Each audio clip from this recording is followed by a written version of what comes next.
Hey everyone, welcome to the Side Quest podcast. I am Slim Yeti, here as always with Grandpa Wook, the original Side Quester, and newcomer Radiate.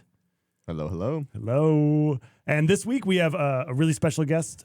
We have a local Seattle heavyweight, someone who personally is one of my favorite producers. He's an excellent DJ. You might have seen him around the community, around playing a lot of different shows. We have Overcast this week. Yo. Thanks so much for having me, guys. Yeah, man. So for people who don't know, why don't you introduce just a little bit about like who you are, what you do, and yeah. Yeah, absolutely. I go by Overcast. I've been DJing and producing for probably around 6 to 7 years now. Born and raised in Seattle. Traveled all over for music stuff. So I was just recently down in LA. Graduated from ICON Collective before it shut its doors. ICON has some pretty incredible alumni that has come out of the school. Greats like Company, Slander, Nightmare.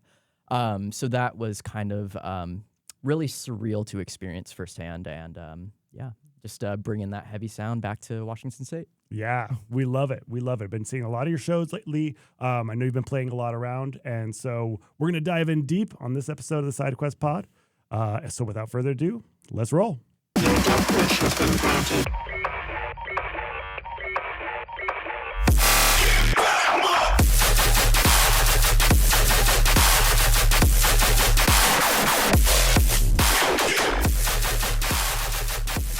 So you're from Seattle, born and raised.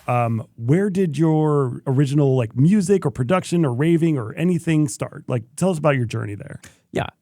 So my kind of like raving journey started around 2010. It preceded my music production and DJing journey.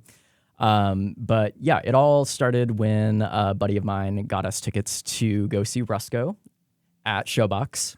And at the time, his OMG album had just dropped, and Woo Boost, very, very famously known song, was just starting to blow the fuck up. That was kind of like my foray into the rave scene and rave culture. I think I was like a sophomore around that time. Yeah, that's really early. I feel like that's way earlier than any of us got into way earlier. it. Yeah. I don't know about you, Pranay. Well, I mean, like I haven't listened to EDM since like 8th grade, but I'm a youngin'. Put a year on it. Put a year. It's all right. 2015, I think. A while ago for me. 2015. Oh, okay. Gotcha. Yeah, that's what I'm saying. So I think you're maybe one of the people who got into it the earliest out of anyone I know. Yeah. It was definitely an era, and like even around that time, I was listening to people, like Skrillex, Caspa, Rusko, Schism. All of those guys were like kind of core in my listening rotation. So that's kind of how I first established like my taste for the scene. With that very original, like OG 2009 dubstep sound. Mm-hmm. Nice. Yeah. Was it always dubstep? Did you also do any other genres that you were interested at the time? In the beginning, it was, but as I kind of started going to more shows, I was exposed to different EDM artists and different genres that I didn't normally expose myself to as a consumer. So naturally, like going to like massives and festivals, like you get kind of like that bleed over from genre to genre. Definitely it was very early dubstep influenced, but future bass, hybrid trap, festival trap at the time. Like all the house artists that were coming through because Seattle was a house staple for a very long time. There's always been kind of like a cornerstone of dubstep in my kind of like background. And I think that influenced a little bit where I ended up today as like a producer and DJ. Yeah, absolutely. It makes sense. Listening to your music now, like obviously very heavy. Yeah. A lot of inspiration there. And we were talking before the show and, Pranay was like, oh, this is Seattle's a bass city. I did not know it used to be a house city. Yeah. When did that change? Almost exclusively. It was like house every weekend at every club. You could find other things, but it wasn't like as much in the spotlight, I feel like. I feel like COVID is really what changed like Seattle, the EDM scene at least out here. Because during COVID there was a group called Midnight Freaks, and they did a lot for bringing dubstep to Seattle. They were like one of the first few people to figure out that you could throw a rave at the Hangar at Magnuson Park. Oh, really? Yeah, it never ended up happening because we were still on like shutdown, Sure. or we ended up getting shut down, locked down. But there's a few like local pioneers that were part of Midnight Freaks. I know Steve Dang is one of them. And you know, Steve Dang's also a trap like wubby like bass artist. And so that's kind of where I think the shift happened, was like, because I remember when this was in the middle of college for me, in the middle of my undergrad, that COVID happened. And I remember before that, like the only thing we knew about dubstep was really like Skrillex. Yeah. You know, everything else was like house, all the big artists, you know, especially progressive house. So you like your Martin Garrix, your David Guetta, your Calvin Harris, like all of that, Zed, like they were all big. And so all the raves were, I think like Freak Night in Seattle in like 2019, like I don't know if it was Zed, but it was like a progressive house artist was the headliner. Right. Versus now you're starting to see a lot more dubstep headliners. I think it was COVID. I think that's what That was about the shift. Shifted. You guys Yeah, think that so sounds too? right. More or Yeah. less. Okay, cool. So you're a sophomore. You just got your mind blown by Rusco. What's next? What happened? Yeah. Kind of interestingly, after that year of high school, I kind of took a break from EDM. I was experiencing almost like listener burnout because that was all I was listening to up until that point. And something that not a lot of people know about me is that during my middle school and high school time, I was also doing ballet professionally.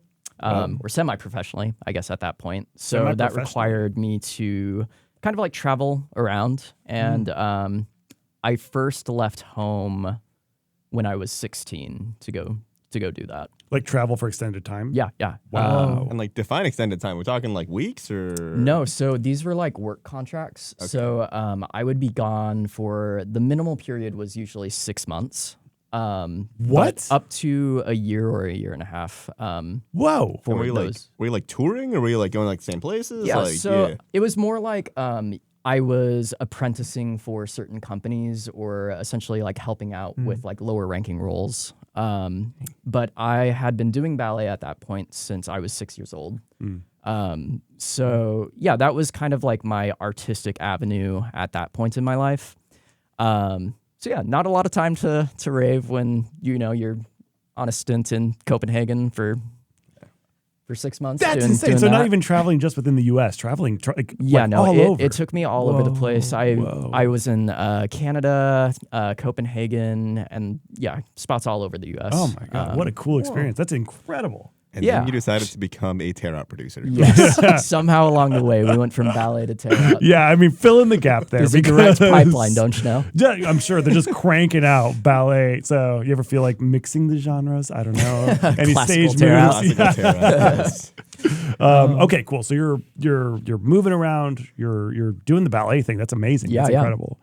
Yeah, so that all kind of came to a close right when I was around like 19 or 20 years old.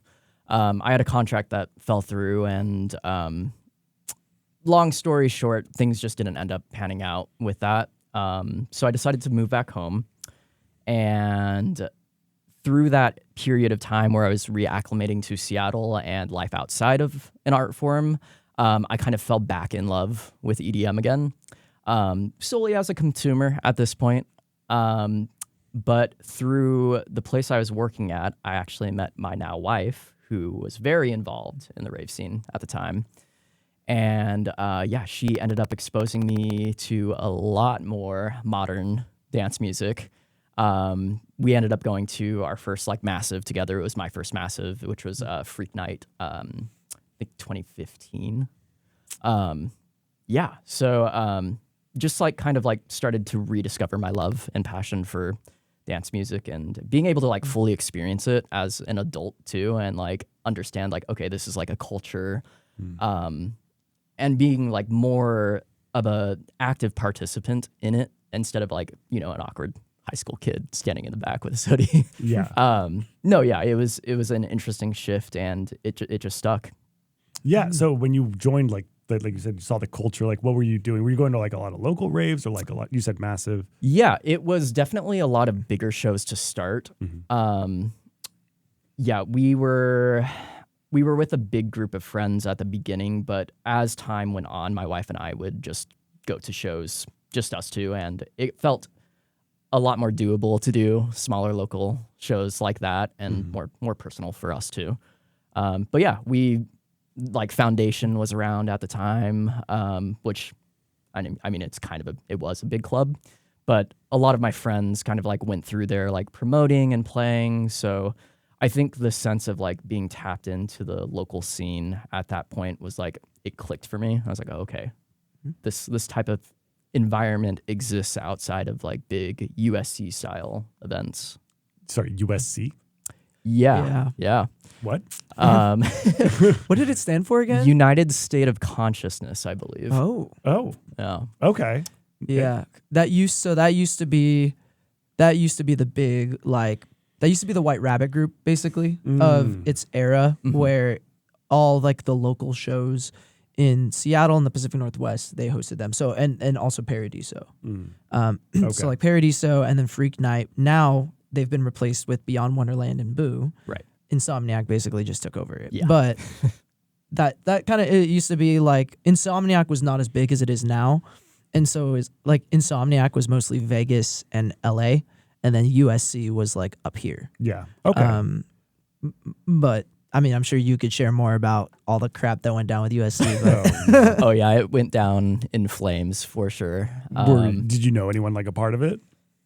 Not really through USC, but because USC was so big, they were running shows through Foundation, which was one of the big nightclubs. And I had at that point like just started promoting for them. But yeah, there was this whole controversy where, you know, there was like a drug ring essentially being run through there with the owner, and it's just being shitty with like money. So the whole thing collapsed in on itself. Yeah. Tale as old as time, it seems, with a lot of these groups. Yeah. I mean, I think it hit the Seattle Times at one point where like there was like a lawsuit that they had gotten because they weren't paying their artists, or like they would only pay them like partially. Yeah. And like their performers too. Yeah, and like they're so like, you know how Beyond has all like the go-go dancers, all those things, like they wouldn't pay them. Oh. Yeah. They would be like, "Oh, you're contracted, we owe you money," but then they wouldn't. Yeah. Okay. Yeah. Okay. So tying it all back, you're realizing that it wasn't just these big shows. There's smaller Exactly. shows going on. It sounds like Yeah. you had friends that were in the scene. You started meeting some DJs. Or Yes, something? yeah. They again existed mostly like in the house space. I was friends with a guy who at the time went by Faraday. I think he's Fly Sword now. Connor, really nice guy. But yeah, he kind of like made his whole upward trajectory through that era. And, you know, whenever like I have a friend playing a show, I'm always going to do my best to go out and support them and put them on. So yeah, I think like my love of that really started to grow there. And yeah, local vibes. Local vibes for sure. Supreme. So when did you decide to start doing production? Yeah, my production journey started a lot later, actually. Kind of ties in with my DJing experience, but it was actually after Magnifique in 2016. That I think that was one of the last USC festivals that happened.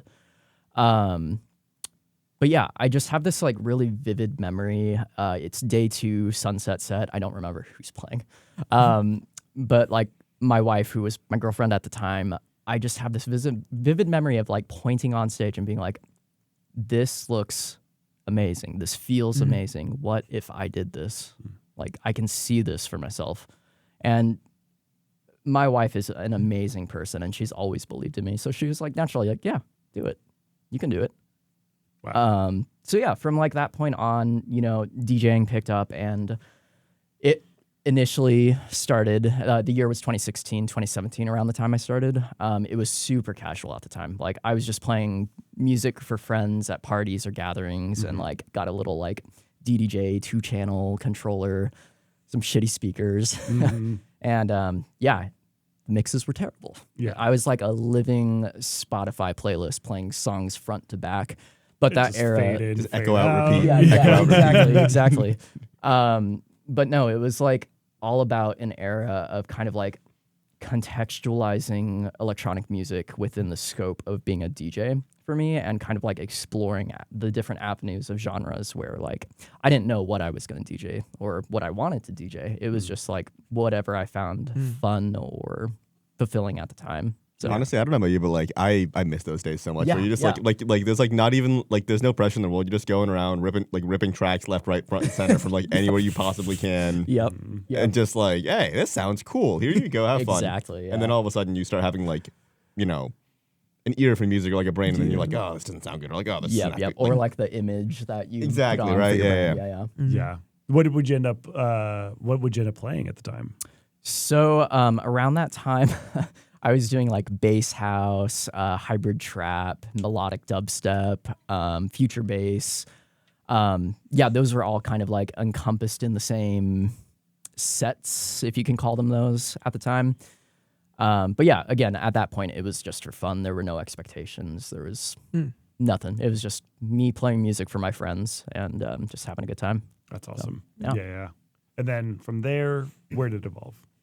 Yeah, so I kind of continued like that until I more seriously considered going down the production route. This ties back into the COVID times, but from DJing, I was able to like more narrowly scope in on a vision for what I wanted my project at the time to be. And this wasn't Overcast at the time. I was known under a different name, but I actually was able to secure my first booking to play as support at the bar side stage at Substation. Whoa. And this was for an artist called Casey Jones, I believe. But yeah, it was like the set was scheduled for mid-April 2020. And the COVID lockdowns went into effect late February that same year. So yeah, that kind of squandered my first DJing opportunity, and took the wind out of my sails a little bit.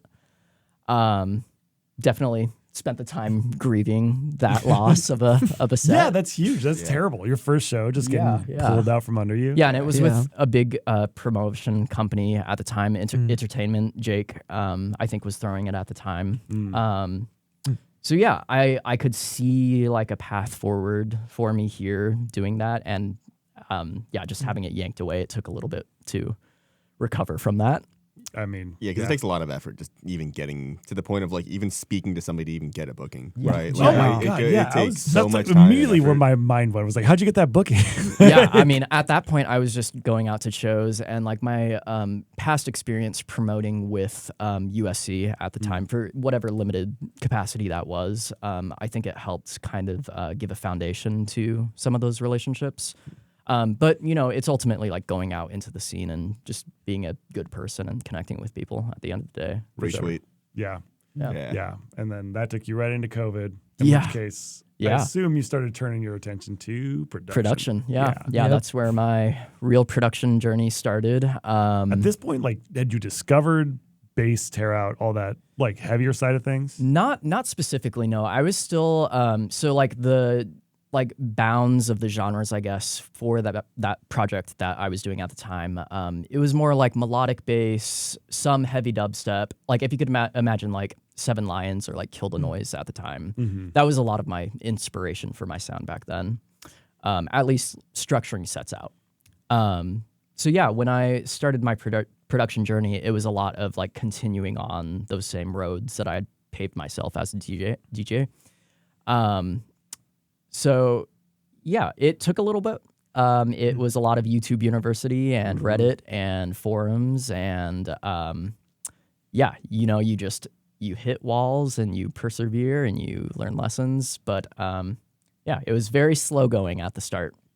Yeah. I mean, as it is for everyone, all of us. Renee, I think you're an incredibly advanced I would not producer. consider myself advanced at all, but I still, know, it's like, I know. I compared where I'm at. It's I also love like, yeah, I mean, like you totally get that, right? Like till now, I've probably like quit quote unquote, like, you know, 5-6 times. Yeah, I get that. Like even when I was like starting DJing too, it's like, this sucks. I don't want to do this dude. anymore. And then Yeah, you just man. like pop back, you know, a week later. It's like, this is can't actually stay kind away. of This is fun. Yeah.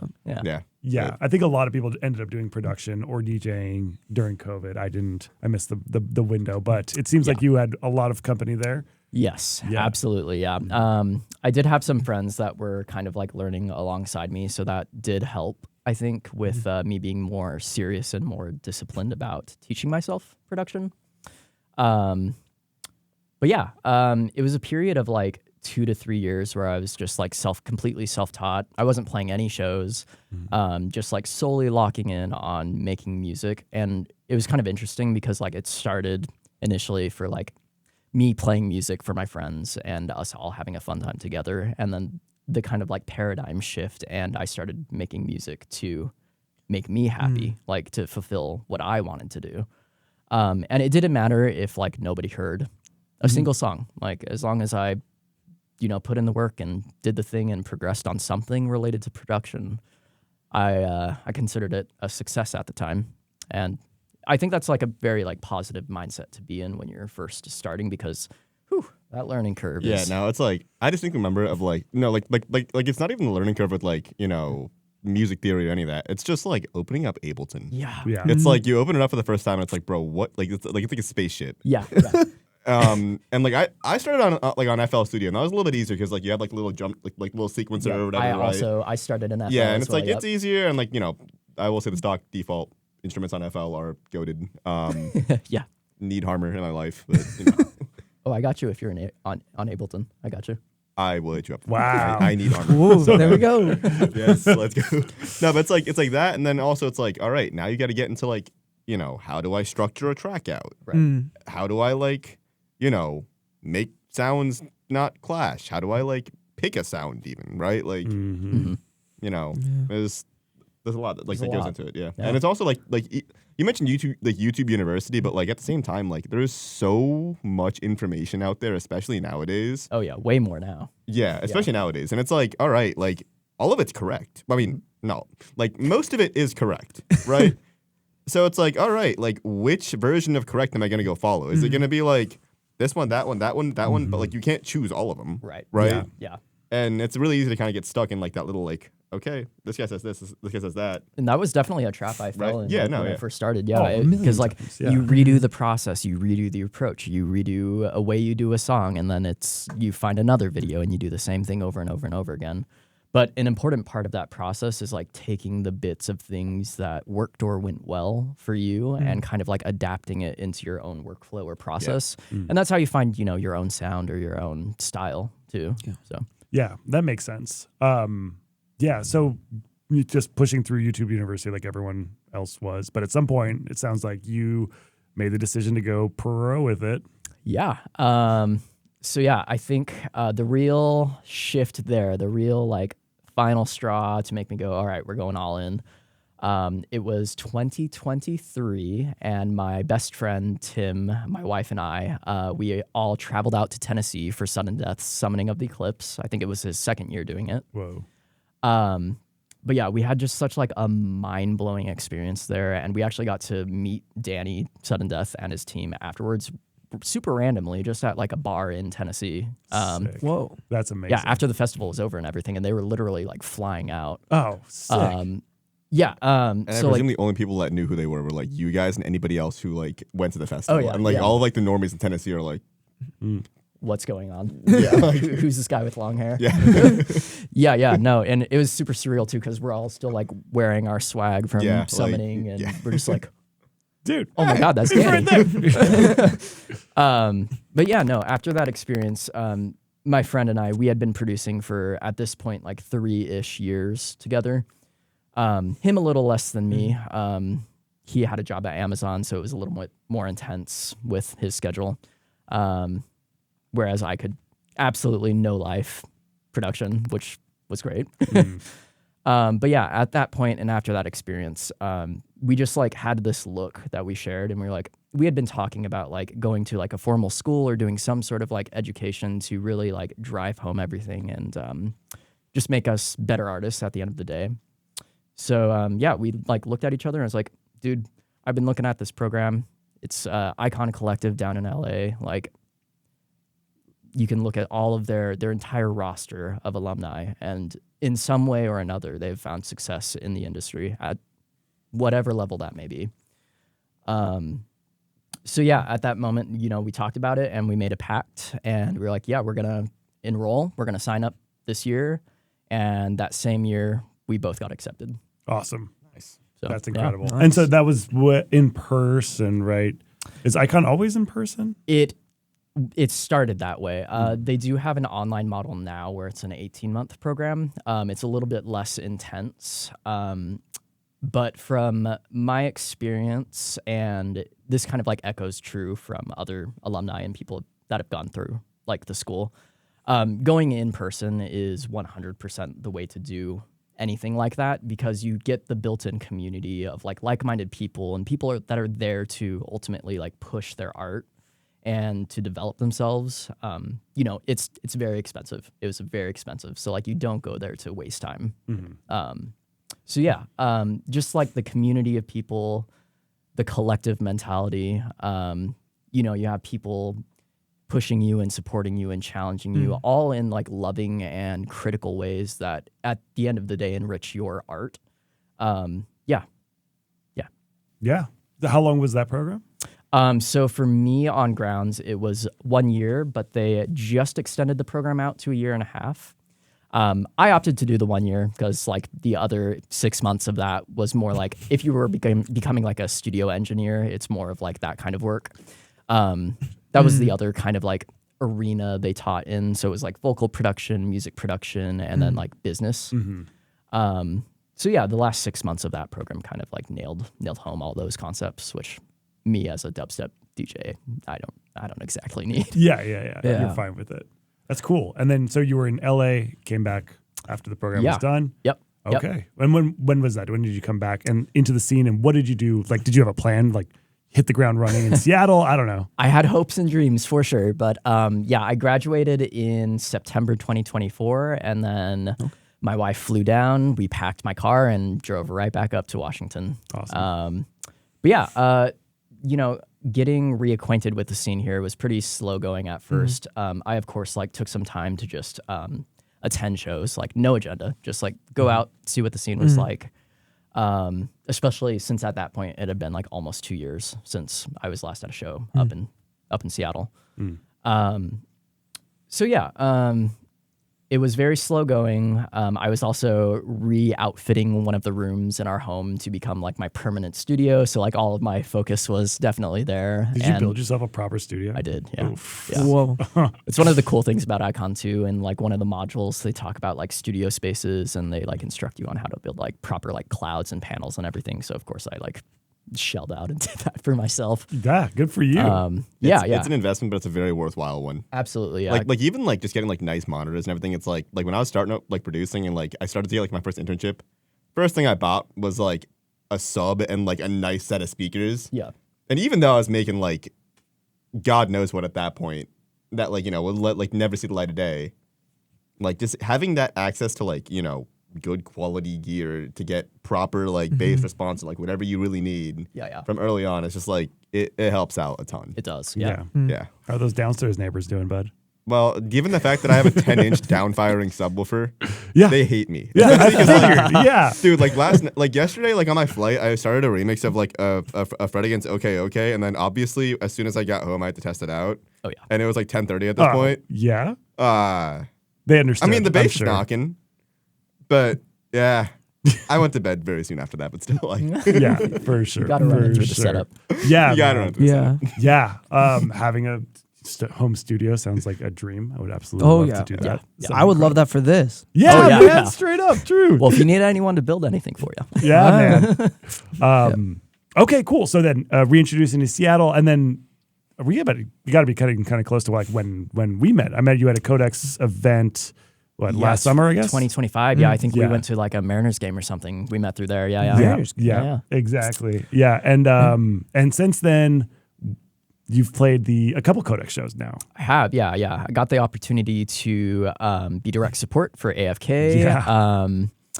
which was fucking incredible. And yeah, again, like I wouldn't have gotten that opportunity if I didn't put in the groundwork and like, you know, be out and about and talk to people.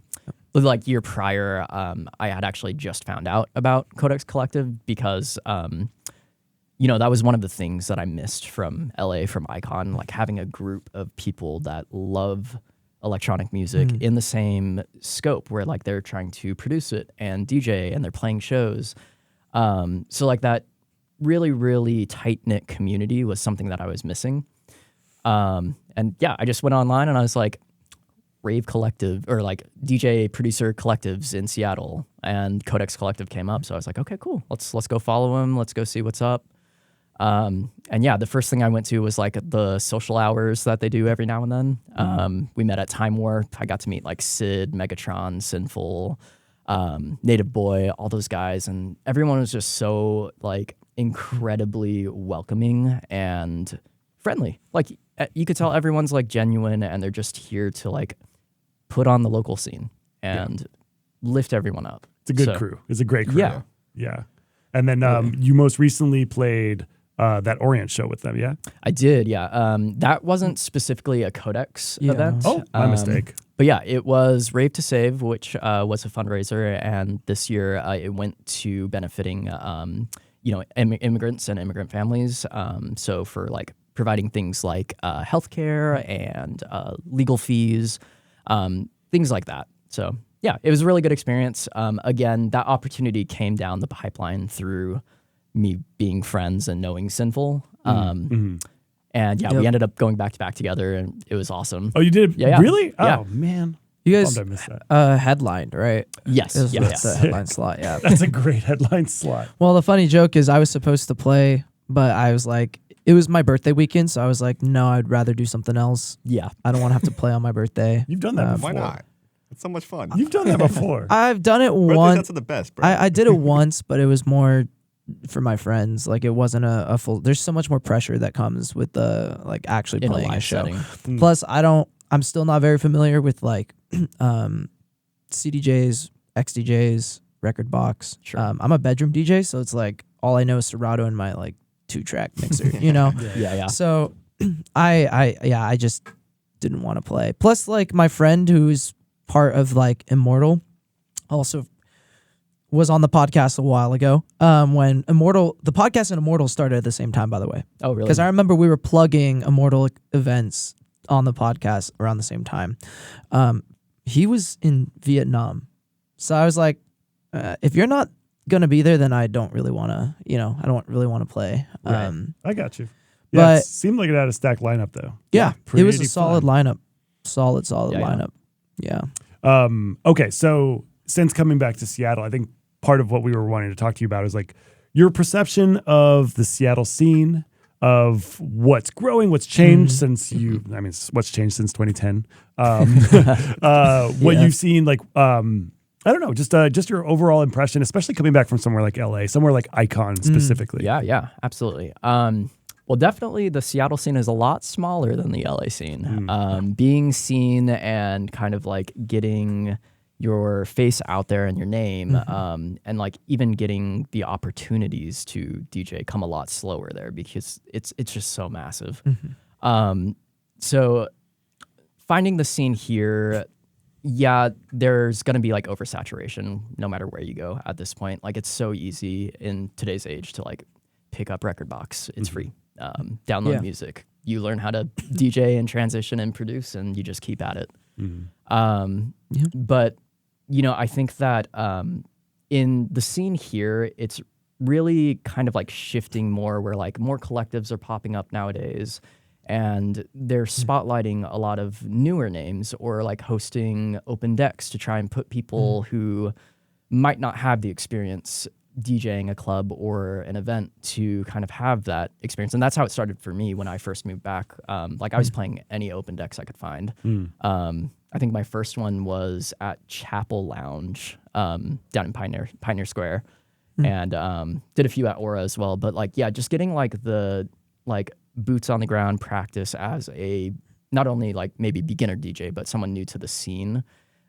It's huge because like back in the early days of like when I was raving, that I feel like I didn't really see as many opportunities like that crop up for people. Mm-hmm. That's cool. Yeah. Who has open decks these days? I know Blue Moon. I keep hearing that get like tossed around. Yeah, I'm Blue trying to Moon, find them. I think Aura does it semi frequently. Chapel Lounge will do it every now and then.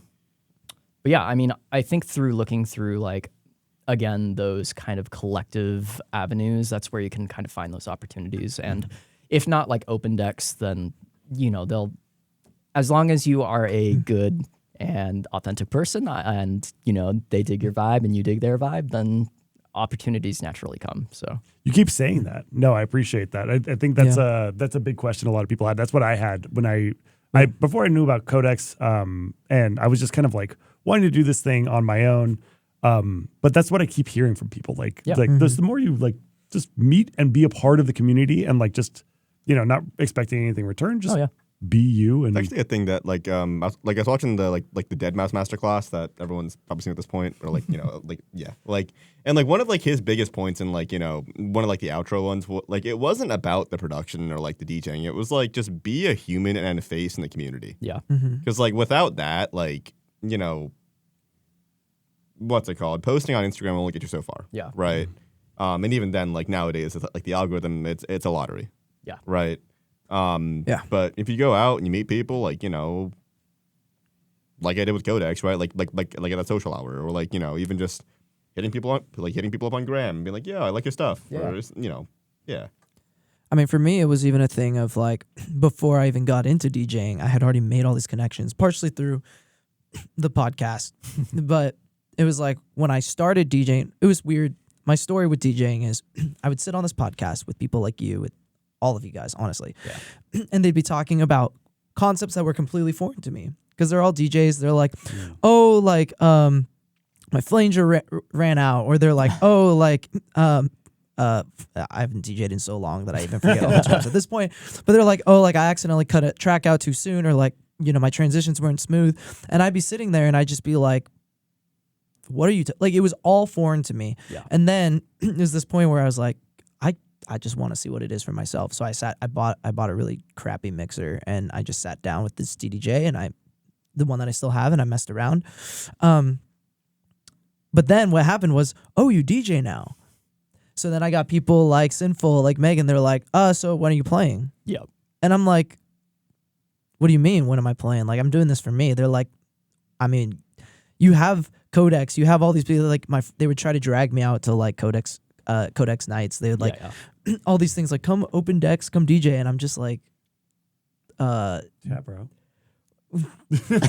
yeah. No, I was like, it wasn't for you. It wasn't for me. And my thing is I actually have a question about this, because my thing is I've, for the most part, always been on the outside looking in when it comes to the production space, whether it's being a DJ or a producer. Yeah. I'm a musician, so I know my way around music in general. I did band in high school. I've done worship for my churches before, growing up, and even now. So it's I can play 5 different instruments. I guess 6 now if you include a DDJ. Absolutely. But my thing is, from the outside looking in, I've always been supportive of my friends that DJ and produce.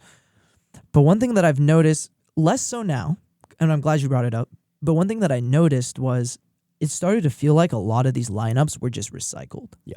I was like, okay, this is the 5th Megatron show I've been to. This is the 7th Steve Dang show, Kira Neko show that I've been to. I'll go because they're all my friends, and I'm really glad that they keep getting booked. But at the same time, it's where are all these?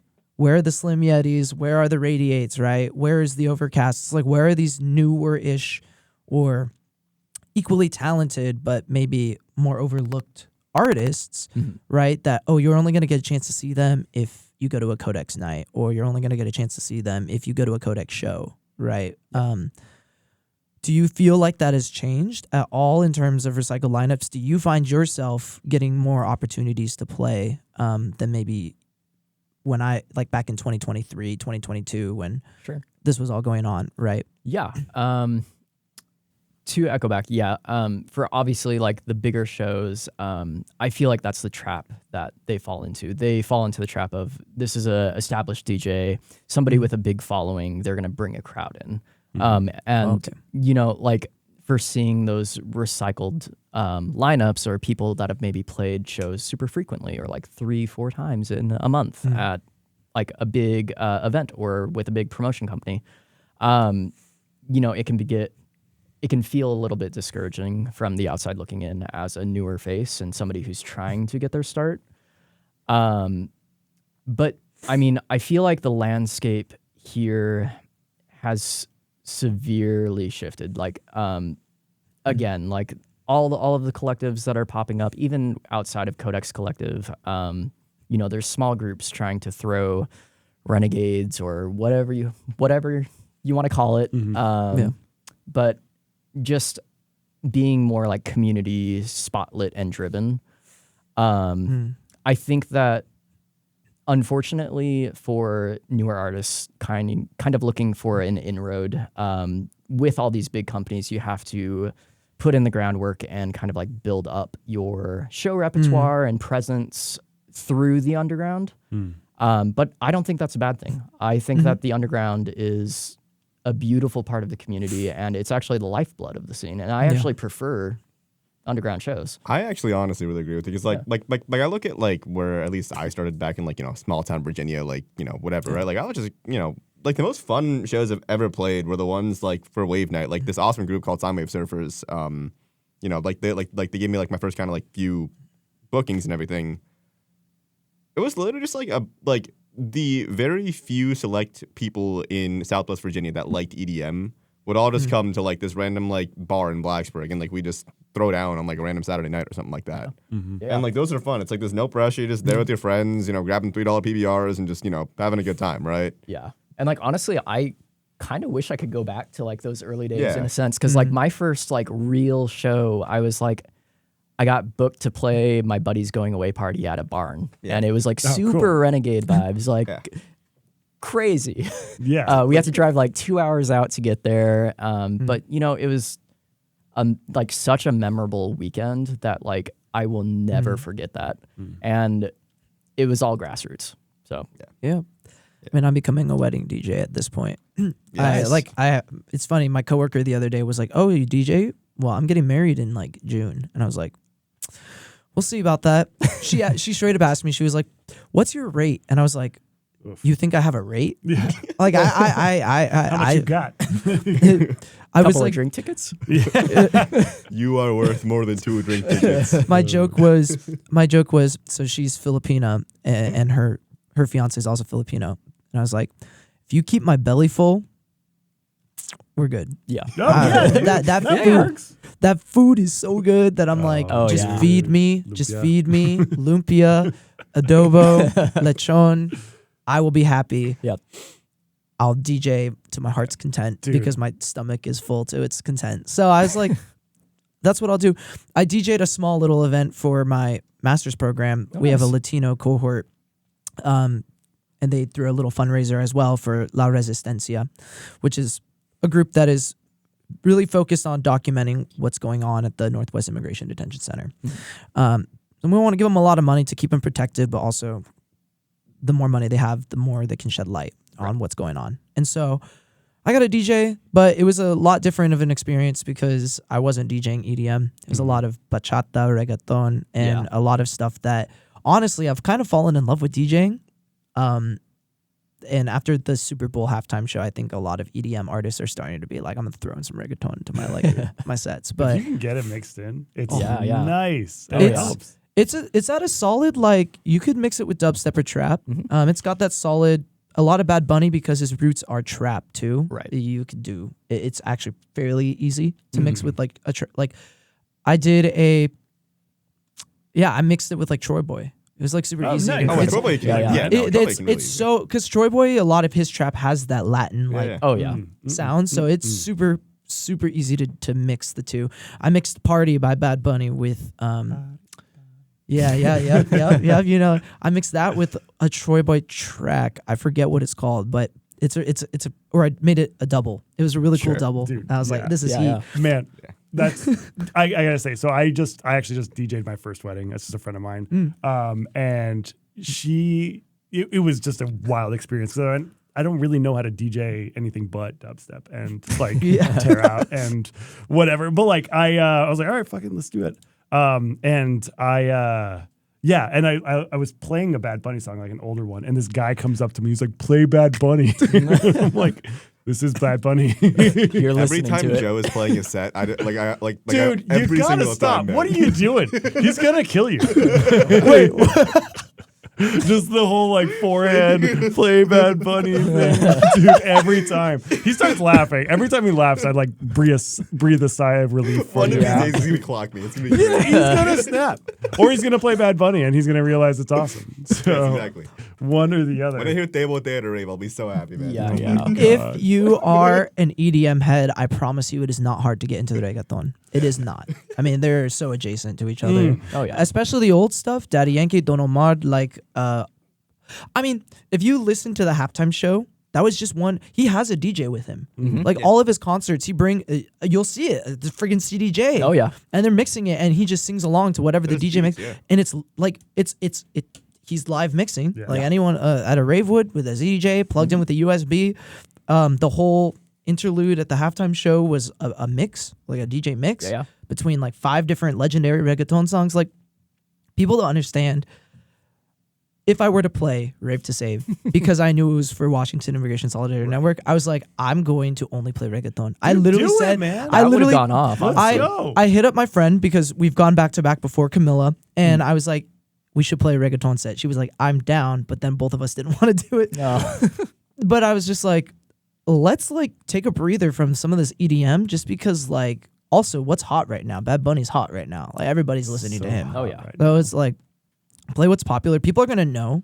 People are gonna know the songs. Like, but it's also a refresher from just headbanging all freaking Yeah, night. yeah. Yeah, And it that's makes fair. sense because it's for this Immigration Solidarity Network. Oh It's like, yeah. Yeah. it makes Throw so it much down, sense. man. Ties in Throw it in. directly. Yeah. Yeah. I think you've seen a few of my sets at this point. I always throw in some reggaeton at some Oh, point. yeah. Oh, yeah. I put in Suavemente in the Yep. last one. Suavemente, that's a good one. That's a good one. It was a Crowd tear goes out off, remix. so I mean, hey. Hey man, people know it. Yeah. People know it. I don't know how we got on this tangent. This is crazy. Hey, we go on side quest. Hey, this is a massive side It quest. I happened. love I it. mean, man. like bringing it back to the underground stuff too. It's like I've also kind of had that realization lately too. It's like because I've been sending my emails out to like the bigger orgs, like how you how you EQ and everything, right? And like all I can do is send follow ups and have my friends kind of like maybe shout me out or whatever, right? But at the same time, like probably way easier for me to go DM like an Electric Taco Tuesday or something Yeah. like that, and just be like, yo. It was good actually. Like even last weekend, like I hit up. I think it was like Fever State, and they responded within 30 minutes if that, and it's like, oh, yeah, like let's go back to where this all started. How I got most of my experience DJing, really, right? Yeah. And it's like, And the opportunities are there. You just have to look in the right places. for sure. I think one thing I've noticed too, though, is back to like the oversaturation piece. Yeah. Because there's so many like local DJs or wannabe DJs or whatever, they're like, so what am I getting paid? And I'm like, okay, but buddy, you're not at that point yet. Yeah. And I'm like, I was like, once you get to a level where you've headlined the Hayu or you've played a gig at WAMU or something, or even any nightclub, let's just be honest, like Q or wherever, right? VU nightclub, like payment should not be expected. And I think No. people lose the side of that of everything has become business because raving has become so mainstream and people see these festivals. I mean, hell, Subtronics just gave them absolute bonkers at Coachella. Like they see how big EDM is that they think like, oh, if I tap into that space, I'll be big, I'll get paid. Right. But it's such a misconception because that's not the case for any artist. no. Anywhere, a painter, a band, a musician. I mean, you got bands playing bars. Yeah. I say this all I say this to like a lot of my coworkers and all that too. It's like you see the spotlight of like their hour and a half long set, but like it's not even just like the work that goes into getting there that Subtronics has done for the past probably 20 years or whatever. Right. Yeah. It's also like, all right, like behind that, there's also like his lighting guy. There's his lasers that, he probably all, like gets himself. There's, his visuals guy. There's like, I say guy, like, guys and gals, obviously, right? But then, like you have, the management team, you have like all the pyro, which like a lot of people don't realize this, but like all these artists pay for their own pyro when they're like at festivals Yeah, it's and stuff. expensive. Like the festival doesn't provide that. Like they pay for those fireworks and they pay for all the pyro, they pay for all the, lasers and all that. Yep. Like Yeah, there's a whole machine behind it. yeah. Absolutely. I tell people if you want to start DJing and get paid for it, then put in the work. Yeah. And part of putting in the work is you start from the bottom, and you have to. You go to open deck nights; those are not paid. Yeah. No. Because And you're not even guaranteed a slot. Yeah. Yeah. Exactly. because your payment is exposure. Yeah. Yes. And I think that's what people forget Right. is the exposure piece, right? I bring people on this podcast for exposure. Not a lot, but for some, right? And we create some noise, I got asked the other day by someone, they're like, what's like, is there compensation for artists? I was like, I mean, I can get you some LaCroix. Yeah. I could give me you got LaCroix? Where are you getting the LaCroix? I brought some of the first shoot, remember? I know. I got to bring it back. I know. But like give me your rider. Give me your rider. That'll be your compensation. There you You go. think You would do a rider I would do a rider? for the show? I would do a rider for the show. Unbelievable. Get some gummy bears on there. Yeah, Ooh, man. yeah. Mostly no food because is allowed in this room. true. Mostly the because parking I want a rider for myself. Yeah. We used to on the Should we do each podcast. other's rider? We should next Just episode. pick up snacks for each other. Next episode we should, because we used to on the show, by the way, and I'm sorry that that's not what it is anymore, but partially because there are rules. We're in a high school, we can't yeah. have food in here, but we used to always have snacks, and we used to always take a shot at halftime, and Yes, I listened to a few of the past episodes. Yep. we don't do that anymore. One, because I just don't like to drink anymore, Mm-hmm. and two, the episodes would last forever because we would get a little tipsy and then keep Yeah. it going. But we would always have like food and snacks, and so I want to get back into the habit of that. But again, I don't want it to be me shelling out every single time, which sure. is what it became. Oh yeah. It's also funny. I don't know. I picked up AFK's rider for that show. Oh, yeah. And it was just Yeah. funny to be at QFC shopping for beef jerky for AFK. That was just a weird, like, surreal experience. Yeah, it's yeah. like even when we brought Son Holo to tech, like freaking what's it called? Like it was funny. Like we're like, what do you mean? He wants like Specific. just specific things. I'm not Yeah. gonna get into it, but like yeah. Mhm. Yeah, And it's I like mean, yeah. that also. So at ICON, for one of the business classes, they think you told said, me this. as an artist, pick at least one thing that is weird as fuck and put it on your rider. And if it gets missed, you know that somebody didn't do their job. So Okay. my question now, this is a fun question. What's on your rider? Ooh. What should we have brought to the studio today? Yeah, that's true. Next time. What are we gonna go pick up at halftime? Yeah. All right. You know those. Pointed at me, man. I already did a run. It's my turn.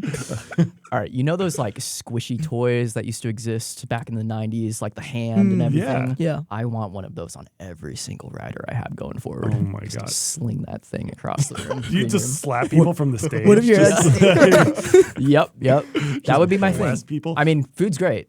Don't get me Yeah. wrong. Yeah. But But entertainment value. oh my God. Unbelievable. What food though? What's like what would you like when you walk into a green room and you're like, man, I'm hungry. Ooh. Okay. What do you want? What are you reaching for? It's got to be the flaming hot Cheetos, man. Oh man. I love it. Got to get the Cheeto dust on the CDJs. you know Yeah, I what was I'm saying? just thinking about that immediately. Leave your mark. Yeah, just leave your like mark. There you just go. red streaks. Some all people over. sign walls. I leave my Cheeto dust on the CDJs. Just, oh shit! Overcast was here. You ruined everything, but it's okay. It's awesome. Hey, Yeah. hey, if Skrillex can stand on it, I can put a little Cheeto dust on it, right? Amen. Amen. What's on your rider? What's on my right? Fresca, man. Fresca, okay. I love Fresca. I'm such Fresca? a Fresca All right. fiend. It's weird. I don't know. The sugar-free soda wave. Yeah, from Or like fruit the 80s, soda. the diet Yeah. soda from the 80s. I love it. I can't get enough. I don't Oh, know. yeah. It's weird. It's like currency in my family. Like we'll do things for each other for like a box of Fresca. Yeah. That's crazy. What about you? It's a great question. Have you ever thought about this? No. The only thing that I have thought about is like when it's like when I get to the point of like having like actual rider and like openers have full access to whatever's on the rider. Like that will no matter what be a thing. I'm sorry. Put it in the contract. Be like, yo, make sure these folks get fed, right? The openers have full access to the writer. Well, I mean, not the actual rider. I mean, like the things I put in the rider. Oh, So like if I'm like, gotcha. yo, like get like freaking whatever, like 10 cases of water and like whatever, like you'll have fun, right? Okay. Right. Yes, Yeah. gotta treat the folks. Yeah, for Gotcha. the people. For the When people. But yeah, fast what's yours? forward- blue Gatorade. That's Blue- all I. Great. That's all I need. Blue Just Gatorade. Blue Gatorade. Yeah. Solid. And Dude, we're easy. We're not it's- picky enough yeah. at all. No, it's gotta be man. glacier freeze too. It's Yeah. like, yeah, and then two slices of Costco pizza. Wow. Okay, that's Oh. pretty picky. That's good. That's a good pick though. It That's, is. pretty good. That's like an Costco actual pizza. meal, though. That'll fill you up. No. Yeah. You got to make it more specific. You're like 2 slices of Costco pizza, but then I want you to go to Pizza Hut and I want you to put the Pizza Hut Parmesan cheese on my Yes. Costco Oh, pizza. there we go. And then I want you to deliver it to me on a styrofoam plate. Yeah, exactly. Oh my god. No. Or just have them pick Actually- up all your groceries. Real talk, Dino Nuggies. Dino Dino Nugget. Nuggies. Yeah. Yeah. That's a good weird one. Yeah. That's That's just a weird good enough. one. We're just like, man, really dinosaurs? All right. We'll get All it. Yeah, all right. Let's be on Yeah. stage eating Dino Nuggies. What about you, Matt? Or What would be on my rider? What's weird that I'd want to put on my rider? So when I was growing up, there are these Chinese candies that are wrapped in rice paper, and you eat them with the rice paper on, The White Rabbit candies. like Or- that. But yeah, they yeah. were actually hard candies, not the Okay. chewy ones. Okay. But very similar to the White Rabbit candies, where it's like you eat it with the wrapper, but the wrapper is made out of rice paper, so it melts, and then you get to the candy. I'd probably want like a giant bowl of those. One, because then people are like, "What is that?" And I'd be like, I'd just be popping it in with the wrapper on. They're just like, "This guy's weird." this is you're playing mind games? Yeah, just With your playing mind rider? games with my writer. But then they would have to like search far and long, because if they don't know what they're looking for, then they're gonna be Oh yeah. just make life hell. Honestly, for Oh my- no. This is no. So so in the rider, just put a picture of it. Don't even don't even mention what it No is. description. Yes. Oh. Yeah. 100%. They have to go to every like H Mart and 99 Ranch and just be like, what? You got this? Oh no, my God. no, that there's that. But if I were to be reasonable with what's on my rider, I'd probably want like poutine or something like Poutine? something hearty, something that'll keep my belly full. That's a meal. That's what I'm talking about. Right. Are meals part of riders? Is this They like can a, be. They can be. Wow. Yeah. No. I remember when Harmony Actually, was talking about Lady also, Gaga. Yeah. I'm gonna change mine. What's your change in mind? I need a cup of the best local cafe that the people all the That's a people good one. that all the people know, and they gotta vote on one, and they gotta get me a latte from there. Well, That's pretty good. That's also, that one, you know, I would get the people really excited long too. time. That's a cool one. That's a Yeah. cool one. Yeah. No, when Lady Gaga came, she said she wanted like homemade like lasagna or something, and someone had to, or no, homemade guacamole, and someone had to Yeah, bring the yeah, homemade yeah. guacamole. Wow. Yeah. So you could put Yeah. everything I on feel there. like while we're on the topic, freaking when I was opening for Kayvon in DC, like Mhm. it was that 930 club, and that club is known for its cupcakes. Dude, these things are like dense. They're like Really? no, like they're phenomenal cupcakes. And it's like they had like 6 of There's a them. club that serves cupcakes? Yes, and they are really, really, really good cupcakes. Are they dude. boozy cupcakes or just cupcakes? They're just regular cupcakes, man. Oh, And they're like, dude, like Why haven't we done I would this? go back to 930 Club simply just for the cupcakes. Okay. Yeah. That's a good business model. I know, right? Yeah. Voodoo's right next to Vice. Yeah, let's Oh, yeah. Just have a pipeline. that would be sick. I'm not even kidding. Yeah. Why not? Why Man. not? I don't know. Yeah. Anyway, Guys, we have gone way What were off we track. Side questers, we have gone on a massive side quest. I think it's a good time to take a break right now. Absolutely. We'll be back soon with Overcast. Stick around. Your death wish has been granted.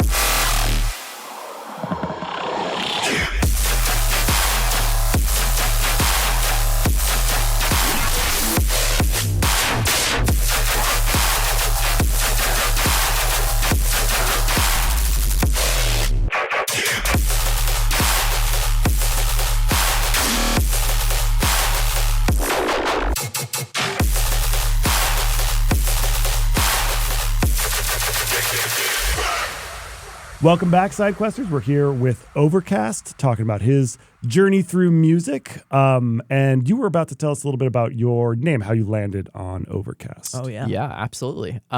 So the arrival to Overcast, it largely had to do in part, obviously, because I wanted to pay homage to where I'm from and the scene that I'm a part of. But I am a super nerd at heart, and I have played video games throughout my entire life. So, of course, I wanted to incorporate that in any way possible into my brand, naming conventions, whatever it may be. So I grew up actually playing the Japanese versions of Final Fantasy. I used to be able to speak it. I'm a little rough. but there are some things I still understand. But long story short, in one of those games, there's a boss you end up fighting towards the tail end of the game. And she uses an ability that can be translated or referred to as Overcast.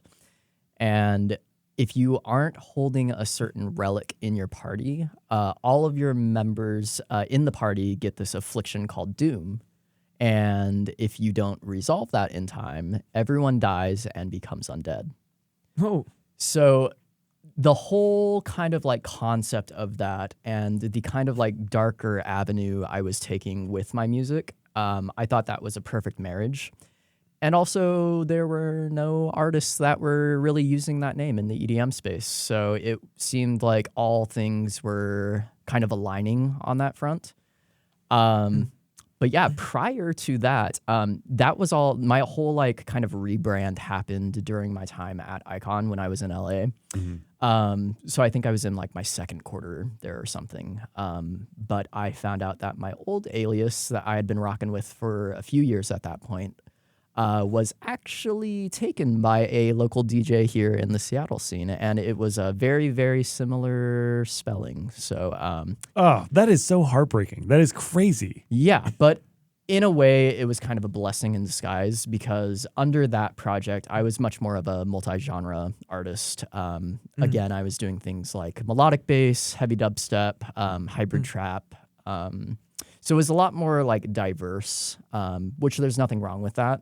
But I was at a point where I kind of wanted to skew away from that and kind of streamline the whole process into a more like funneled, cohesive project. So yeah,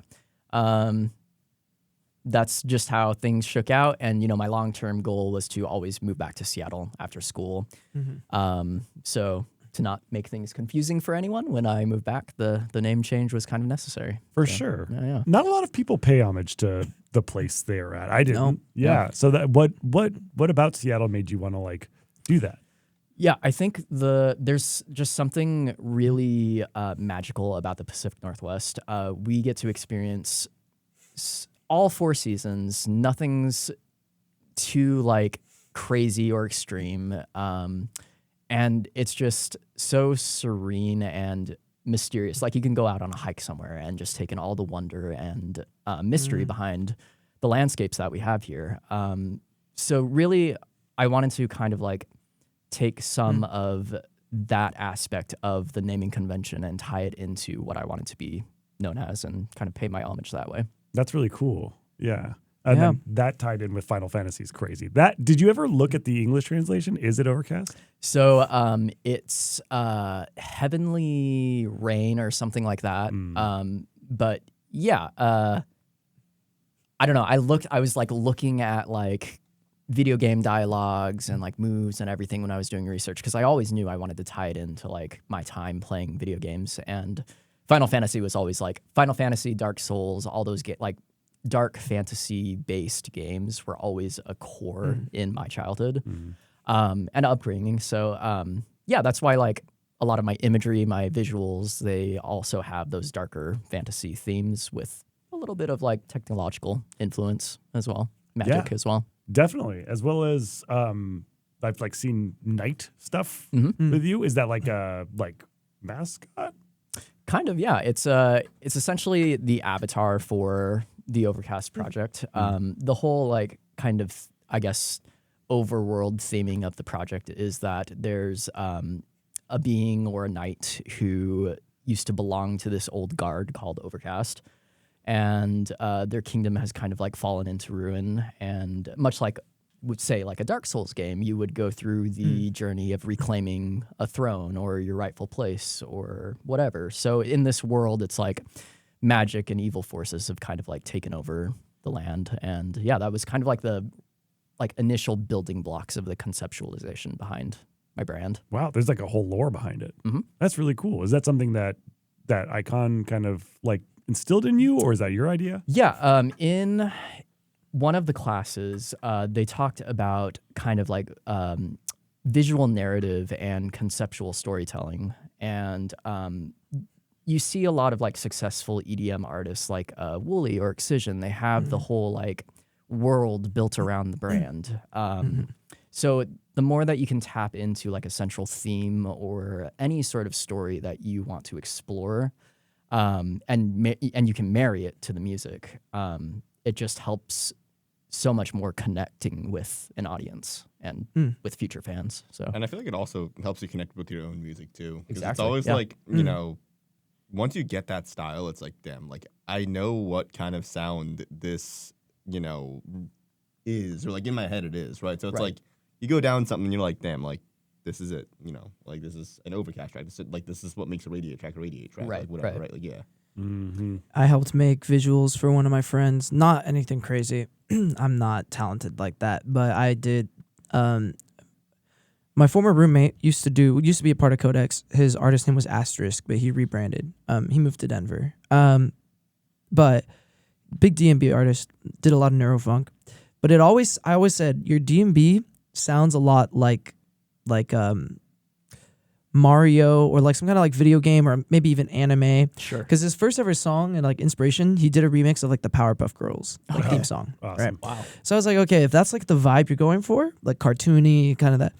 We both fell in love with Invincible. Like I remember when we roomed together, we would watch Invincible forever. Oh yeah. And so that kind of became, he released the song that he played at when Koji Icon came to Seattle with Codex. He was one of the openers for Koji Icon. And I had sat in my room and I made this like edit of Invincible. But I had to like, the way I did it was he sent me the ID. And then I had the ID going, and then I just got all these clips, and then I like tried to sync the clips.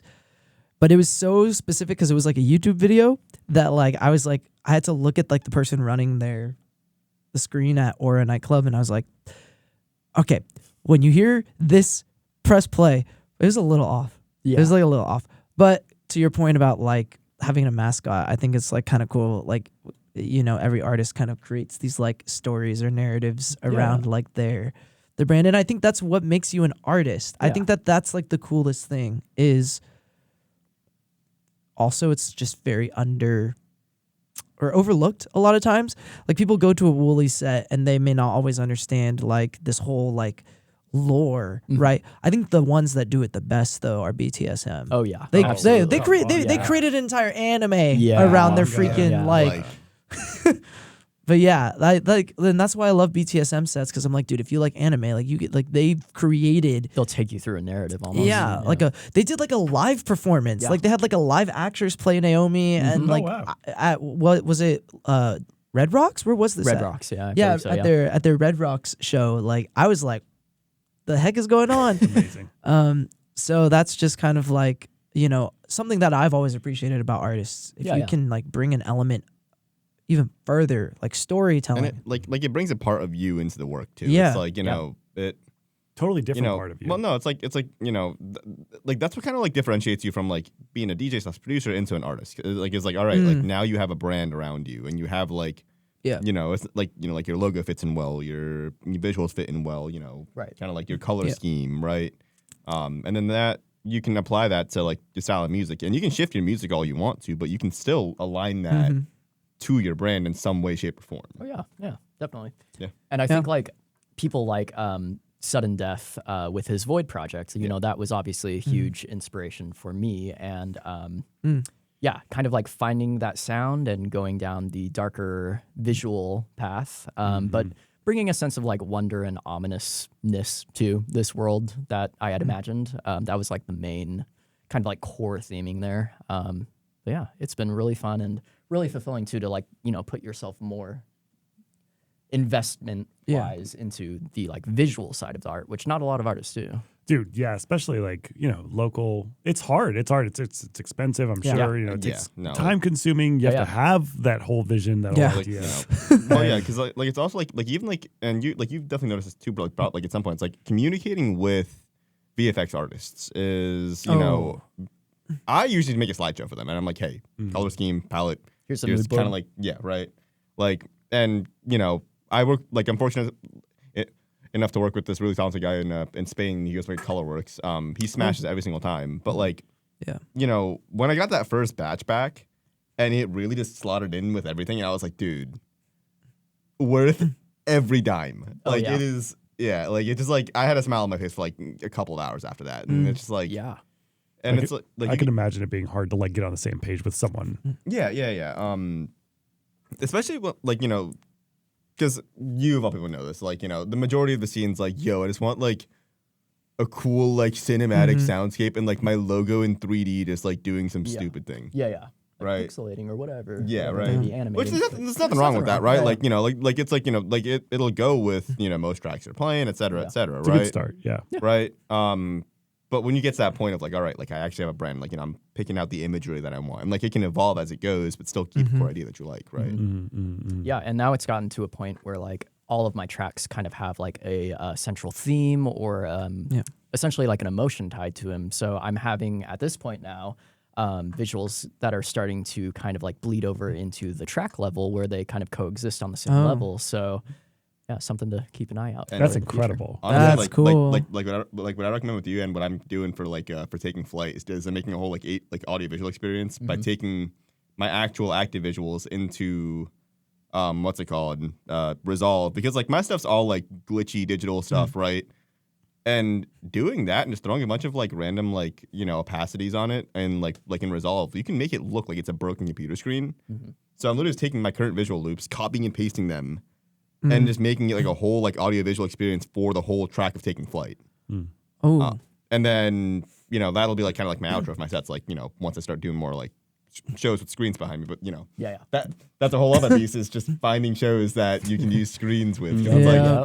it's like, oh wait, lovely. I just dropped all this bread on these amazing visuals that I really, really, really want to use. And it's like, oh. Yeah. And that's how it started for me too. Yeah. Like I was in the process of like workshopping like this visual identity for myself when I was still doing like open decks. I wasn't even remotely close to having like a LED panel behind me. Wow. But Early like on. that's kind of like again to your point, like finding a good visual artist. It took me a little while. I actually went through like 3 or 4 Yeah. different artists before. What I does that settled. What does that look like? Are you going back and forth and then realizing like paying them for some of their work and then just never working with So- them again? Because that sounds like a really expensive iteration. The way it works for me is like Alonzo and I have had worked together for like a couple of years at this point now. I mean, like he's only made like 6 loops for me, but like still, it's like, yo, I kind of want this. Here's like a bullet point list of of what I kind of want. Here's like a couple images of like, I want this kind of graininess or like this kind of like, you know, digital like site like a circuit board style thing. And then he'll send me back like, you know, a couple of drafts, and then I'll be like, oh, I like that. Let's change this. This is a little bit too much. And then it is a bit difficult because like in the end, like they won't ever be able to like fully envision what's in your head. Oh yeah. No one will. No, Right. like nobody will. Like, and that's just human nature, right? Like, and if you find something like that, awesome, stay with them, right? Like, yeah, You have to curve your expectations. yeah. Yeah. And you know, go through multiple different iterations, right? Like, you know, different folks. Like, and also like, what I like doing is take a look at their visual packs too, right? Like, like a lot of these like VFX folks will have their own, you know, preset packs that you can just buy loops for like random like shows. You can just throw your logo on it and call it a day, right? Yeah. And try to find a visual artist who already kind of lines up with what you want to do, right? And then go from there, because then it's easier for them to kind of like get in your brain. Yeah, Yeah, you can use it absolutely, as a yeah. reference. Yeah. Yeah, But yeah, I've noticed that you have like specifics for specific songs. And Yeah. recently, so you I think told me you were shifting to like, I mean, how many tracks do you have like released at this point? I think I'm at around 8 or 9 out right now, but Gotcha. in my vault, it's a Yeah, I lot guess more. for a set, I guess that's what I Okay, what I yeah, should for say. it's for a typical set like playing out. Yeah, because you play a lot of your own tracks. That's just like incredible. yeah. It's not super common around here. No, yeah. Yeah. I think that like in a typical set, the amount of songs that are made by me, it will be anywhere between like 20 to 30. That's insane. That's awesome. If not like originals, remixes, edits, whatever. Yeah. That number can obviously get a lot higher. But eventually, you know, the goal is to shift away from playing other people's music and build like an all original set, or like mostly an all original set with like some music from homies or music I'm fucking with. But yeah, that's the dream, and that's what I'm continuously working towards. And at the same time, building out that marriage between the sonic and visual of identity. course. Yeah, it looks amazing. Last time I saw your set was Yellow Brick Road. 30 minutes. I feel like you could have definitely gone the entire time playing your own music. Yeah. Right? Very Yeah. easily. like first of all, how was the show? Had you played Vice before? That was my first time playing Vice, actually. And yeah, it's funny because that has been at the top of like my dream venues that I wanted to play in Production Seattle. setup in there is so nice, Seriously, dude. man, the lights were incredible. Like for me, it's like it's there. I like Q is really good too. Like the Q setup's really nice, and then also like the Trinity, like you know like all like the screens around you. Yeah. And like the laser, like the mirrors and everything. You know, add a couple lasers in there. You know, reflections. Lasers and fog. Lasers and fog. That's the way to my heart. Yes, sir. Yeah. So that was an awesome experience. It was awesome to see you up there. You crushed it. Thank you. Yeah. There was a lot of talent that night. So There much was, talent. yeah. Yeah. It was really, really cool night. But yeah, was that one that you played mostly your own? Like all your own? It wasn't all the way my own, but it was, if I could put a percentile on it, it would probably be around 80%. That's amazing. No, I'm just saying, like, I don't know anyone who does that. That's awesome. Yeah. That's really, really cool. That's how very you know unique. you're an artist. Yeah, man. You're playing your own stuff the whole set through. That's insane. Yeah. And you know, it's also a thing too with like shows like that. You have the like smaller scale where you're able to test stuff and see how it does. You don't have the pressure of playing to like a huge packed out show or crowd. Yeah. So yeah, it was a fun time. I'm glad you enjoyed. Yeah. Speaking of fun times, I have a question. And the question is, since coming back right after going to ICON, you know, to Seattle, things are a lot different too. And now you're officially an artist. What has been your favorite moment as an artist? It could be performance, a track you released, but like what has been your favorite moment so far in the Overcast lore? Yeah. I actually have two for this that I can't really decide on, so I'll give you both. They're in different lanes, but in the performance lane, I got the opportunity to play the local stage at Base Canyon last year. Awesome. Awesome. Oh, yeah. I was there for that too. That was awesome. Yeah, you were. I saw you out there raging. Yeah, That was it was sick. great. But no, like, I had been going to the Gorge at that point for like many, many years, and like to perform there at like any capacity was beyond my wildest dreams. So like to see like my wife and all my friends and AJ and, you know, all these people that were like passing through, getting ready for the festival, but like stopped to like take in my set. I don't know. It was just a surreal, really deep moment that, I don't know. It's just stuck with me. And I think it will for a very long time, because that felt like the first real like showcase of what I could do. And yeah, it was great. yeah, that was awesome. I definitely saw a lot of people. It's cool to see. Like you can see that on people's faces the moment they're just like they're walking by and then they're just like then they get the bass face, turn around. Yeah, I'm like, oh yeah, you got it. You got Overcast fever. What's going on over there? Yeah, exactly, man. You pulled like it was cool to see you up there. I hadn't been to that stage before, and I think you played like Friday. Yeah, Friday mid-afternoon. Yeah. And it was great. It was really fun. I think your wife was there. Yeah. Handing out candy. Yep. Yeah. Yep. Candy and probably some stickers maybe. Totally. Yeah. And I was like, how do you know Ken? She's like, I'm married to Ken. Yeah. I'm like, oh, okay, cool. Yeah, she's a sweetheart. Always so supportive. Dude, seriously, man. Yeah. She was showing out. Yeah. And I wouldn't be where I am without her support. Like I am such like a self-critical person that like without her constant encouragement, like I wouldn't be where I am today without her. I love it. What kind of encouragement is that? I wonder, because is that just like always being like, yeah, you're awesome, or is that like, I don't know, man, that one sounds pretty rough. No, yeah, it's like I'll like hit certain like break points where I'm like, I don't know about this song. Like I've just been spending all day on this sound or whatever it may be. Like I kind of feel like throwing the track away or like starting over or like, am I ass? Like, what am I doing here? Am I ass? But like she always listens to it. She always gives the best feedback that she can, not being a producer or a DJ. Which is so valuable. Yeah. Just being a listener. As a listener, it's huge. Yeah. It's huge. And yeah, I don't know. It's never like wavered. It's always been there. So, and you can tell it's coming from like a really authentic place. So yeah, she's been absolutely like my kind of like emotional and creative rock for sure. Love that. That is awesome. Shout out.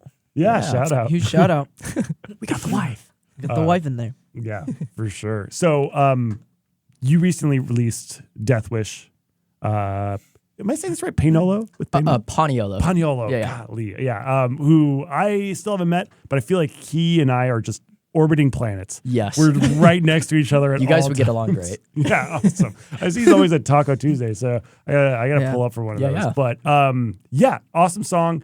You have a few other collaborations you've done right now, and you're working on now. Yeah.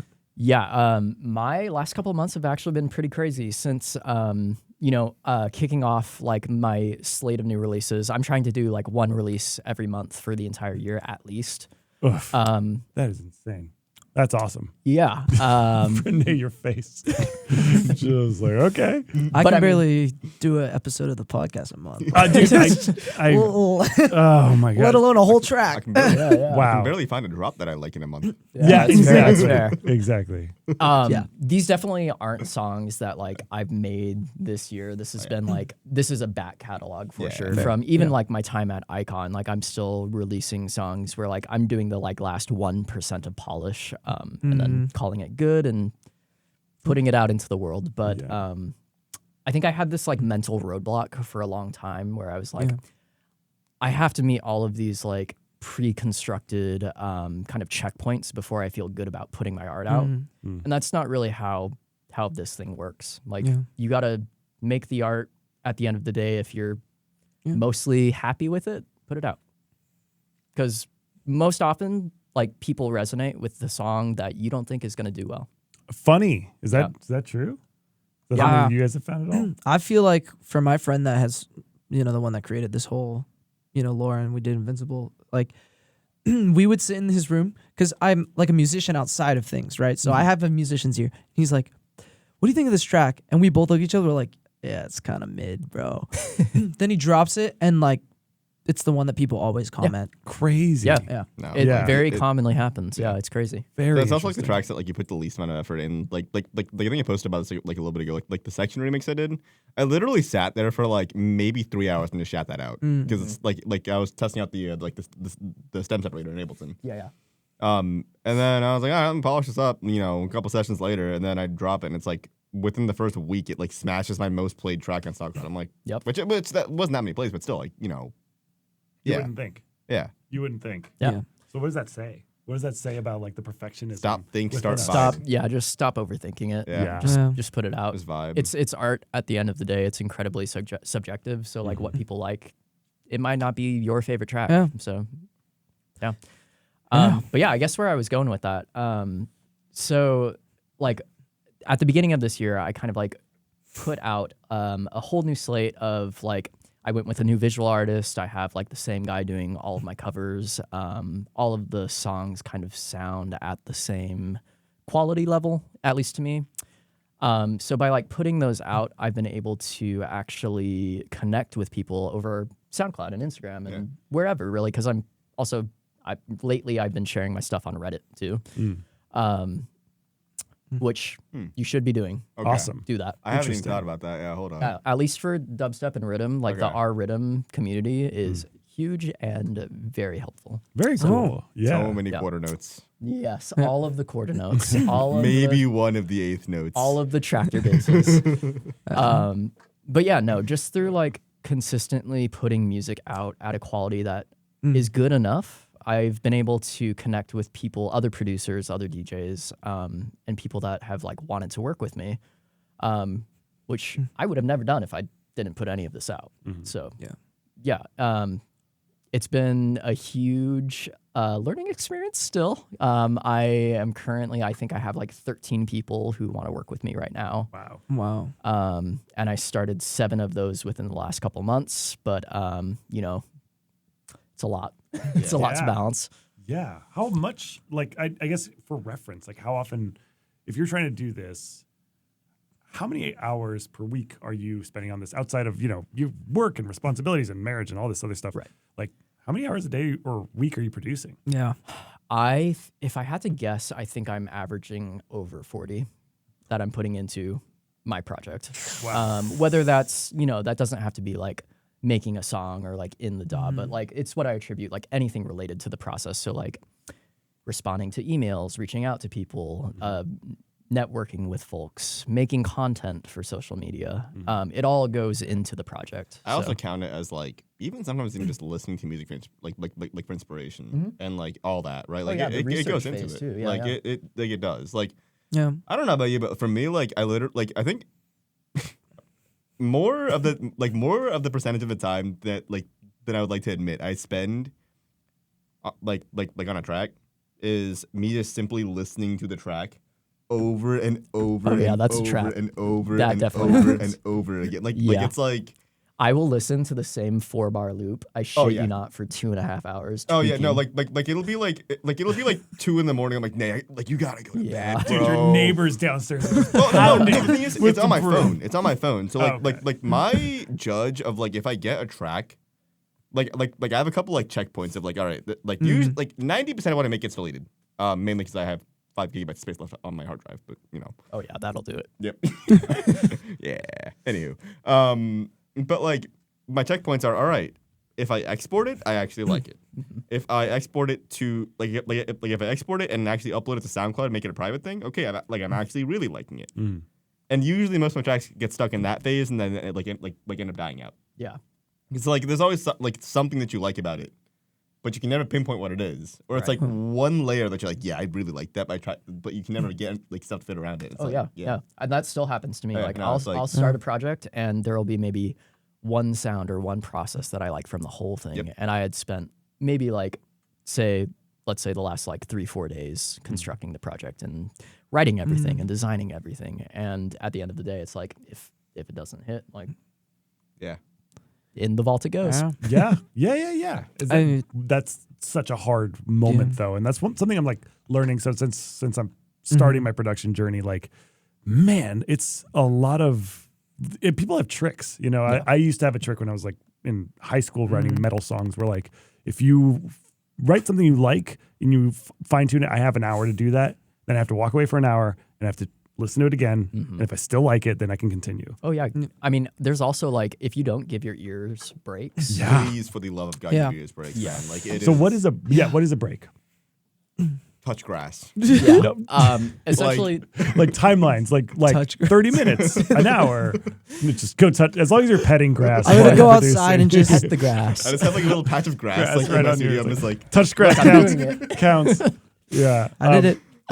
What is it typically? So like, can you produce for like a couple hours? Can you produce? I've been trying to even do like shorter segments. than yeah, that. no, like I, especially with my ADHD, it's like usually like I'll get to like, okay, cool, I have this like little melody, like, okay, cool, I just like I found a chord progression that I like that kind of fits with it. Usually doesn't happen that quick. Yeah.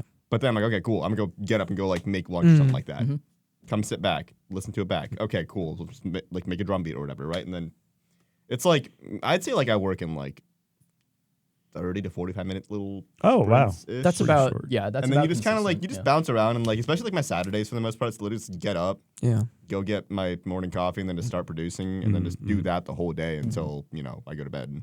Okay. Yeah. Previously in the past, I would not give myself breaks. I would lock the fuck in, and I would be at my desk for like 4 or 5 hours, not moving, not doing anything. I'm just staring at a screen. I'm Maybe eat. not even that for Maybe me, man. Like, yeah. I don't have time. But no, like that's how you can overcook anything that you're working on. Yeah. Your ears get so fatigued and you don't even know what you're listening to. Especially if you're using headphones. Yes. Like I only really produce on monitors, because Yeah. one, I don't care about my neighbors. 2, it's just like you get way less ear fatigue. Yeah. And it like also like I don't even have them turned up very high usually. Like I'm at like gain wise maybe 15% when I'm producing, if that. Yeah. Are you the same? Yeah, I'm the same. Yeah. I'm a little blessed where my studio space is above the garage in our house and no one's ever in there, so I can crank it as loud as I want. That's awesome. Yeah. But yeah, I very heavily invested in a good speaker setup. Obviously building out the studio so I could utilize that because the fatigue you get from working in headphones, even open back ones, Yeah. it's very It's detrimental. also really, really easy to keep riding up the volume on your headphones, especially like late at night, because all This you do is- is you just keep on cranking it up like Yeah. 1-2%. Yeah. Because the thing is, your ears get fatigued, and then all of a sudden your track starts to sound quieter to you. Then you're like, oh wait, this isn't hitting. And and your ears are naturally, they compress with the more sound that is fed into them. So if you don't ever like recalibrate and give yourself a break, you lose the plot on what you're working on. And oftentimes for me, the kind of like conceptualization of the whole track or where I want it to go in the first place. No, and then also like what I do is like honestly like in my day-to-day life, this is a natural thing. Like I honestly don't even listen to EDM like a crazy amount. Yeah. Oh yeah. Like I'm listening to indie electronic, you know. Oh yeah, I listen to classic lo-fi rock. before I write Tear Out. Really? Yeah, no. Really? A lot of yoga music for me, like, priming you know, it? Is yeah, that prime like the pump? Yeah. Yeah, man. No, It's it's either like- lo-fi or UKG for me. Yeah, it's Get like the you just gotta juices get into flowing. a space, and it's also like, you know, for me, like I used to kill myself for my sets, and like as soon as the set was over, there would be zero EDM listened to for the next like 2 months. Oh probably. god, yeah. Yeah. Just Like- like you said, like you burn yourself out. burn with out, it. Yeah. Like, Yeah. Man, absolutely. I just think that's with anything that uses senses for art. Dude, You're I mean, of like, course.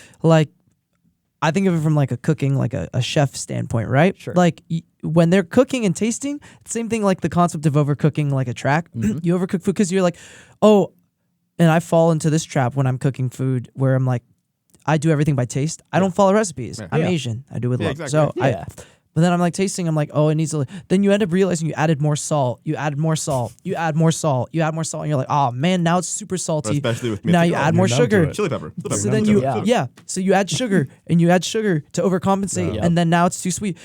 Versus, okay, do like just let it simmer, let it sit, go drink like juice, cleanse your palate, right? Yeah. Something completely like you like when you listen to lo-fi, right? Like you shock your ears because your ears are not used to it, Right. So similarly, it's like if I'm eating something super spicy, I'm like, okay, then I just go. You're right.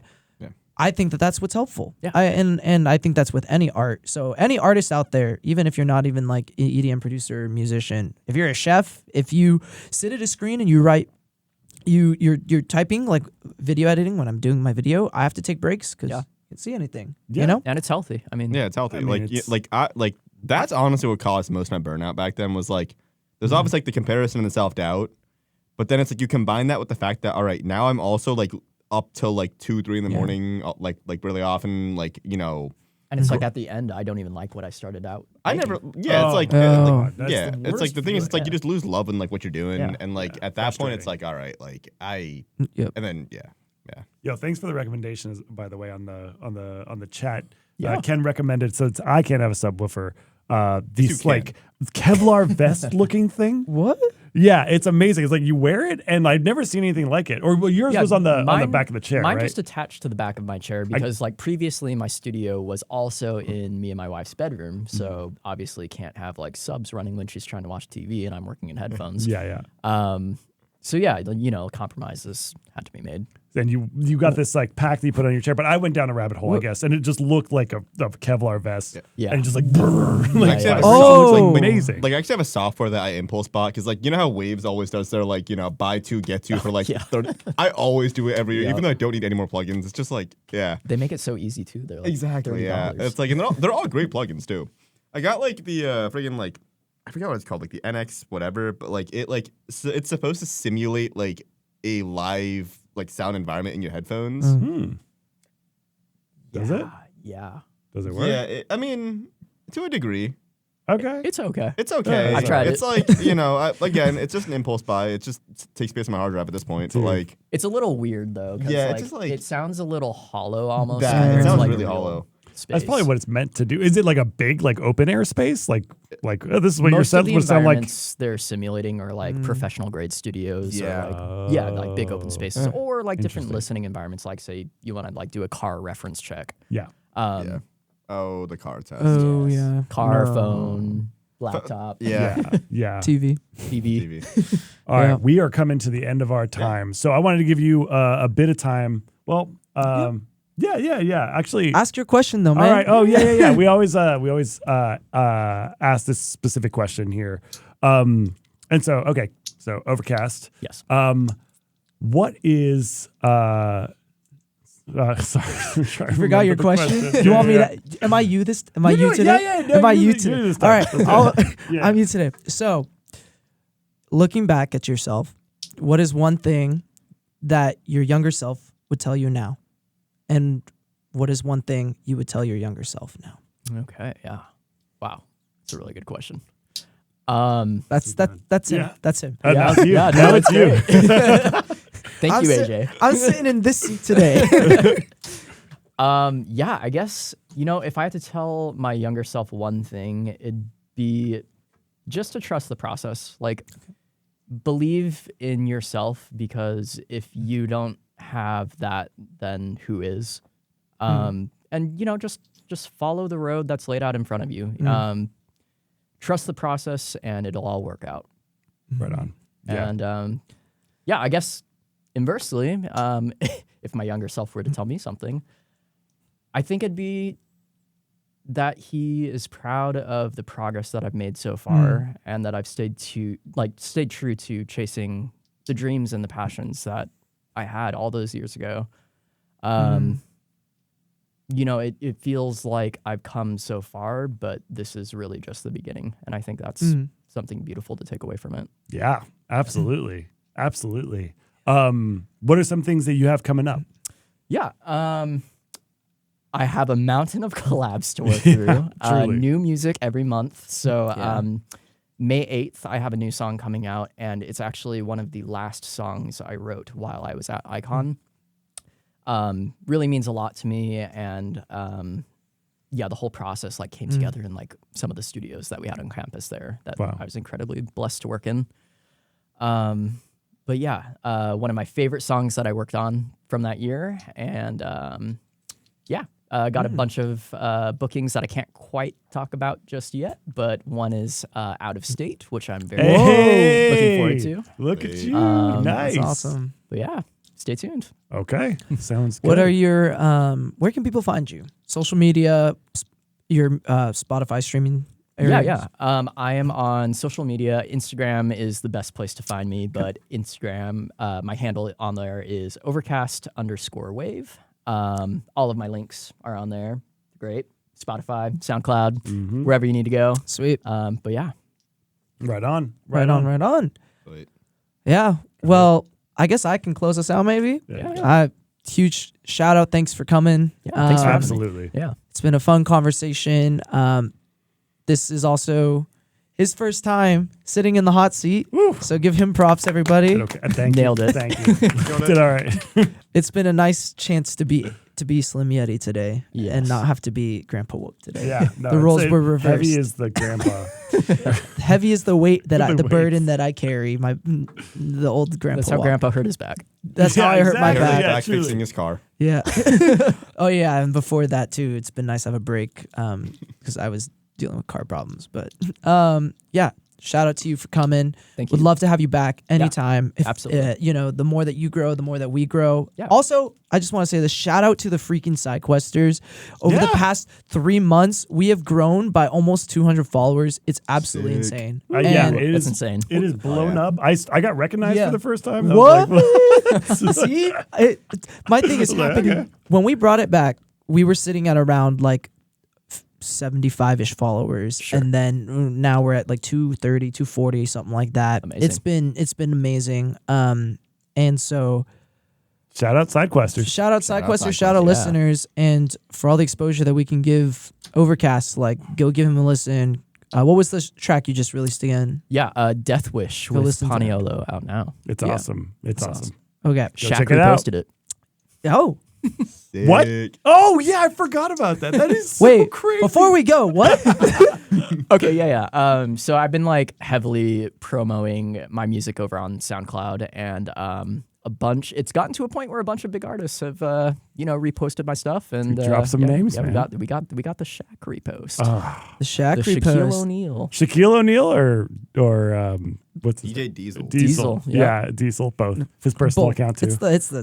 It's his Dude, what is it seeing called? that man DJ is the most comical thing. Mosh I've ever pit. heard. Where's Mosh my pit. mosh pit? And he's also just up there. He's towering over the decks. Oh, yeah. God, incredible, He dude. has- That's awesome, man. Level That's up like a incredible. little baby Simba. Oh yeah. No, that's awesome that your stuff's getting reposted, that you're getting noticed, that you're getting exposure. Yeah. So happy to have you on the show. So happy to have you back anytime you'd like. Yeah, I'd love to. It's crazy too. Last thing, we have a wait list Yeah. Like genuinely a wait list. I have to do a phone call with someone who wants to be on the show. Really? Like tomorrow. So we have people that want to be on the show. It's been awesome to see it grow. A lot of interest in it. So huge shout out to this new squad and glad that you get to be a part of our side quest lore. Yeah. Thank you so much for having me. Cool. And thank you side questers. Thank you to Radiate, Slim Yeti, and our special guest Overcast. And shout out myself, I guess. And shout out side questers. We will see you in the next one. Peace. Peace.